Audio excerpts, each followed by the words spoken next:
Om Sai Ram. Welcome to बंदे हैं हम साईं के।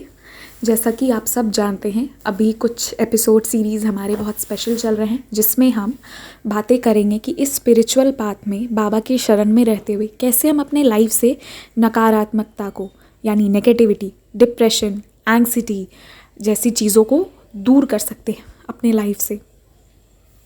तो इसको मैं सुनाऊंगी। सबसे पहले एक अनुभव के फॉर्म में मैं आपको ये सुनाऊंगी, ताकि आपको एक एग्जाम्पल मिले कि एग्जैक्टली आपको करना क्या है, ताकि आप इससे निकल पाएँ।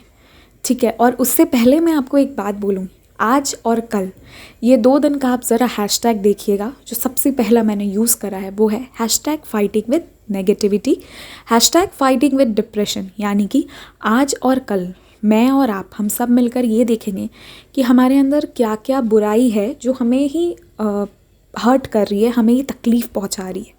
तो ये हमें आज देखना है और कल देखना है। उसके बाद जब मैं इसे ऐसे ट्रांसफॉर्म करूँगी, हैशटैग टूवर्ड्स हैप्पीनेस, तो इन 2 दिनों में हम अपने आप को चेंज करने की कोशिश करेंगे। क्योंकि जब हमें आदतें मालूम हो जाएंगी कि हमारी क्या बुरी आदतें हैं, ज़रूरी नहीं है यहाँ सभी डिप्रेस्ड हों या सभी नेगेटिव ही फील करते हो। बहुत सारे प्रॉब्लम्स हो सकते हैं।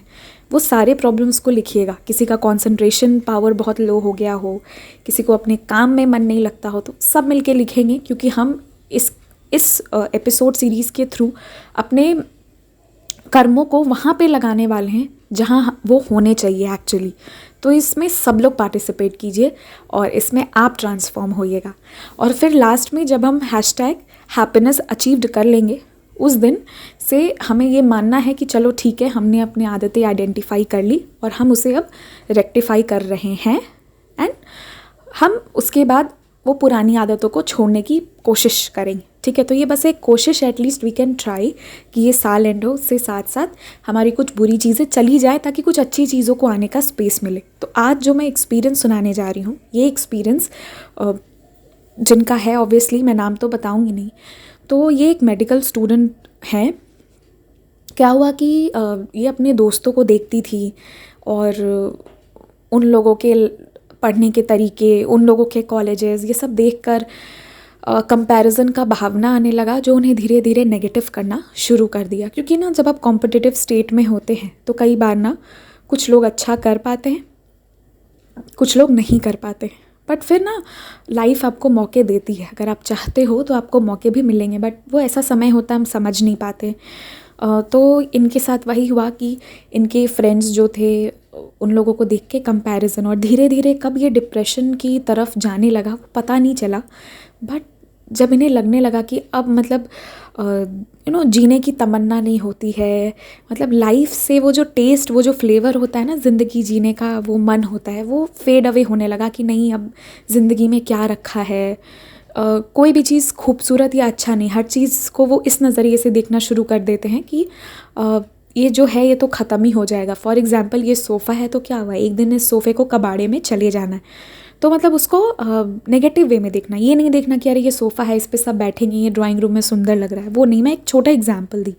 तो हर चीज़ को नेगेटिव वे में देखना शुरू हो गया और उसके साथ साथ जीने की तो इच्छा ख़त्म होने ही लगती है और साथ में बहुत सैडनेस आ जाता है। कुछ अच्छा भी हो रहा होगा ना, एक कहिए कि एक कोई अच्छी सी सेरेमनी भी चल रही होगी, वहाँ भी एक अंदर में फीलिंग ऑफ सैडनेस रहता है, बहुत दुख अंदर में रहता है। किस बात का दुख पता ही नहीं रहता है, बट दुख बहुत ज़्यादा। तो इसके बाद क्या हुआ कि उन्होंने एक साइकेट्रिस्ट से हेल्प लिया, अपने पेरेंट्स से बात करी, और क्योंकि ये एक मेडिकल स्टूडेंट थी तो इन्होंने फिर अपने पेरेंट्स से बात करा और इन्होंने एक साइकेट्रिस्ट से जब हेल्प लिया तो उन्होंने बहुत अच्छे से एक सेशन रखा। उस सेशन में इन्हें बहुत रिलीफ मिलना शुरू हो गया। वो जैसे जैसे इन्हें हील करना शुरू किए, जैसे भी ट्रीटमेंट शुरू हुआ, तो शुरू में इन्हें बहुत अच्छा लगा। बट जैसे ही कुछ दिन और बीत गया, अब देखिएगा यहाँ से बाबा की लीला शुरू हुई। तो उन्हें ये फीलिंग आने लगा, बोरिंग सा थोड़ा यहाँ पे फील होने लगा, और साथ ही साथ उन्हें ऐसा लगने लगा कि क्या वाकई में मुझे साइकेट्रिस्ट के पास आने की ज़रूरत है। मैं तो बाबा की बच्ची हूँ एंड मैं बाबा पे छोड़ सकती हूँ। जो चीज़ें मुझे निराश कर रही हैं, उन चीज़ों को अगर मैं बाबा के चरणों में छोड़ दूँ तो कितना अच्छा रहेगा। ना कोई गम रहेगा और ज़िंदगी आराम आराम से चलेगा।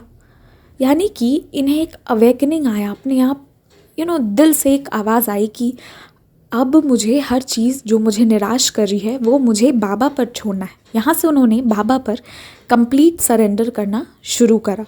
तो यही तो बाबा कहते हैं कि मुझ पर कंप्लीट सरेंडर करो।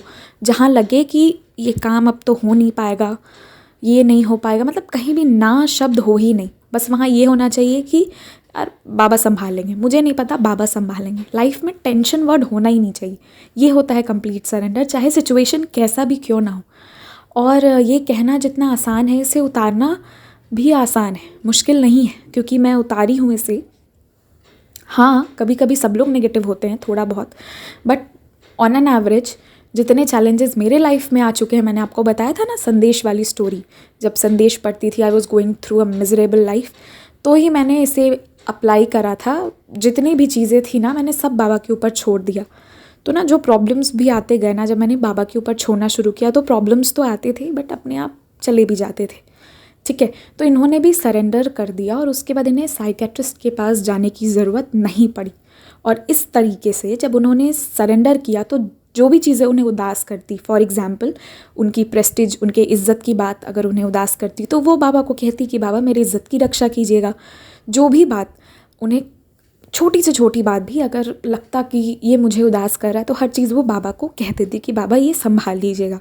और इस तरीके से बाबा पे सरेंडर करके जो रीज़न्स उन्हें सैड कर रही थी, जो चीज़ें उन्हें उदास कर रही थी, उसको वो साइड कर दी और लाइफ में खुशी और शांति को वो वापस ले आई। और ऐसा नहीं है कि 100% प्रॉब्लम्स निकल गए, कुछ कुछ चीज़ें हैं, अभी भी हैं, बट एटलीस्ट वो डिप्रेशन से अच्छे से बाहर आ पाई इस स्पिरिचुअल पाथ में रह के। तो इनके कहानी से हमें ये सीखने को मिलता है कि जो चीज़ें हमें सैड कर रही हैं, जहाँ से हम उदास फील कर रहे हैं, बहुत नकारात्मक फील कर रहे हैं, या हमें लग रहा है कि कहीं से खतरा है, तो उन चीज़ों को हमें बाबा को बताना चाहिए। और बाबा को बताने के बाद अपने मन में ये बात खुद को समझाना चाहिए कि हमने बोला है ब्रह्मांड नायक को, जिन्होंने मुझे भी बनाया है, तो मेरे प्रॉब्लम्स और मेरे दुश्मनों को भी वो ही संभाल लेंगे, क्योंकि उनसे बड़ा मेरा दुश्मन हो ही नहीं सकता। ये वाली फीलिंग होनी चाहिए और इसके साथ निश्चिंतता से जीना चाहिए। उदास रहने का कोई कारण नहीं होना चाहिए, खुश होना चाहिए कि हम तो बाबा को जानते हैं, हम बाबा के चरणों में छोड़ सकते हैं। तो ये था इनकी स्टोरी कि कैसे बाबा पे इन्होंने सरेंडर करा। और ये भी बाबा का ही दिया हुआ था। इन्हें एक दिन थॉट आया कि क्यों ना मैं बाबा पे छोड़ना शुरू करूँ, ये साइकेट्रिस्ट और इधर उधर ये दवा लेना वो मेरे को नहीं जमता। और ऐसा करके उन्होंने छोड़ा और वाकई में बाबा उन्हें ब्लेसिंग्स दिए और अब वो बिल्कुल पहले से बहुत अच्छी हो चुकी हैं और थोड़ी बहुत प्रॉब्लम्स हैं वो भी बाबा धीरे धीरे दूर करेंगे। तो इस अनुभव के बाद आई थिंक कि हम सब लोग जो जिस भी रीज़न से परेशान हो, जॉब नहीं हो रही हो, शादी नहीं हो रहा हो, या लोन का प्रॉब्लम हो, पैसे का प्रॉब्लम हो, या कोई डिज़ीज़ हो, कुछ भी हो, हम अपना काम करेंगे और उसके बाद बाबा पे छोड़ेंगे। आज से हम एटलीस्ट ये आदत तो लगा सकते हैं। ज़रूरी नहीं है हर कोई यहाँ पे डिप्रेस्ड ही हो, पर हर कोई किसी ना किसी रीज़न से परेशान है।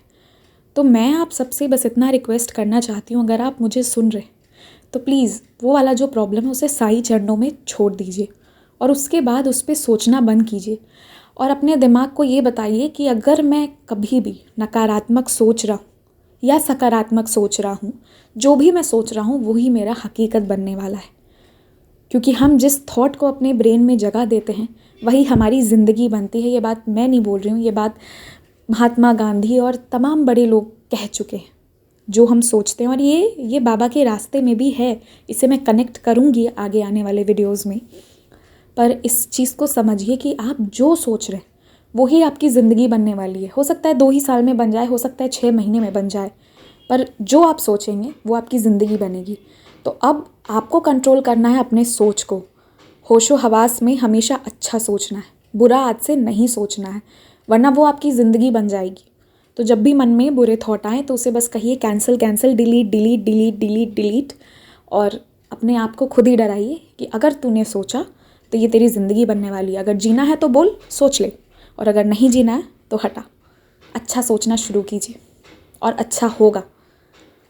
और दूसरा कि अपने लाइफ को व्यवस्थित तरीके से बिज़ी रख के अपने आप को जीना शुरू कीजिए। कभी भी खाली रहने का प्लान मत बनाइएगा, हमेशा कुछ ना कुछ में बिज़ी रहिए। कुछ नहीं है ना तो प्लांटेशन करना शुरू कर दीजिए, पेड़ पौधे लगाइए, उनका ही ध्यान रखिए। या जो लोग बिहार में हों या मतलब ऐसे जगह पे हों जो कर सकते, तो आप गाय माता की सेवा कीजिए, या फिर आप कोई पेट पालना चाहते हो तो वो कीजिए, पर खाली कभी मत रहिए। खाली रहना भी एक डिप्रेशन का कॉज होता है। बहुत सारे लोगों के लाइफ में पैसे, रुपए, रिलेशन, किसी चीज़ की कमी नहीं होती है, लेकिन फिर भी डिप्रेशन होता है क्योंकि वो दिन भर खाली रहते हैं। ठीक है, तो ये चीज़ को अवॉइड करना है और अपने आप को एक रूटीन में ढालिए कि ठीक है, मुझे सुबह उठना है, जो भी है वो करना है, मुझे 8 से 9 के बीच ब्रेकफास्ट करना है, 9 से 11 जो है मैं ये पर्टिकुलर शो देखूँगी, फिर 11 से 1 मैं कुकिंग करूँगी, फिर 1 से 3 के बीच में हम खाएंगे, थोड़ा रेस्ट करेंगे, फिर उसके बाद मैं थोड़ा प्लांट्स का केयर करूँगी, फिर हम वॉक करने जाएंगे, फिर हम शाम में आएंगे, हम सब मिलकर बातें करेंगे। इस तरीके से सब लोग अपने अपने रूटीन बनाइए और एक बार बनाने की कोशिश कीजिए एटलीस्ट, क्योंकि दिन भर आप सोचते रहेंगे ना तो वो आपकी ज़िंदगी बनेगी। जो आप सोचेंगे वो आपका ज़िंदगी बनने वाला है, याद रखिए। तो आज आपको अपने सोच को कंट्रोल करना है ना। I just request all of you, अच्छा सोचना शुरू कर दीजिए प्लीज़। अपने लिए नहीं तो मेरे लिए, बाबा के लिए। जो लोग इस चैनल को दिल से फॉलो करते हैं उनको चैनल की कसम है, आज से वो अच्छा सोचेंगे, बुरा नहीं सोचेंगे। ओम साई राम, स्टे ब्लेस्ड।